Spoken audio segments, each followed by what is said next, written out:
你有冇話係咪挑戰啲咩話？挑戰啲啞嘅咯。好，有冇邊個得佢出嚟？啞嘅好多個喺度。喺度啊！嗰兩邊個？嚟！呢兩個都啞㗎。黑馬頭先講咗啦，你問咩？啞嘅兩個試下開啊，撩到佢兩個講嘢。係咪你啊？我學咗呢個運動14年，我又學咗7年。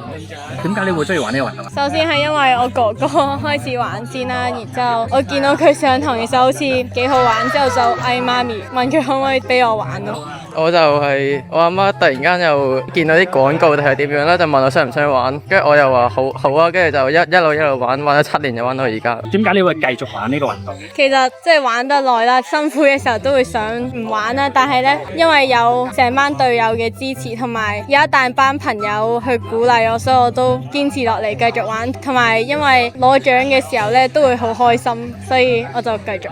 其實我覺得最緊要都係班大師兄同埋師姐啦，都好照顧我嘅，同埋出去比賽都唔會話唔理我咁樣咯。我留喺呢間學校好大部分嘅原因都係因為敦 Sir 啦，即係我哋除咗喺訓練之外，即係佢訓練嘅時候會好嚴格啦，但係訓練之外佢同我哋玩，即係好似朋友咁樣咯。聽過你係咪本身係唔係好出聲㗎？點解你而家講咁多嘢嘅可以？因為成日學校見到佢咯。哦，即係朋友鼓勵，一個師姐。咁你本身係咪唔中意講嘢啊？好驚同其他人相處？我覺得係嘅。咁但係而家咧喺呢度玩，係咪覺得大家都好似好大家庭咁樣唔驚啊？大家都好 friend，都唔會話好鉗咁樣。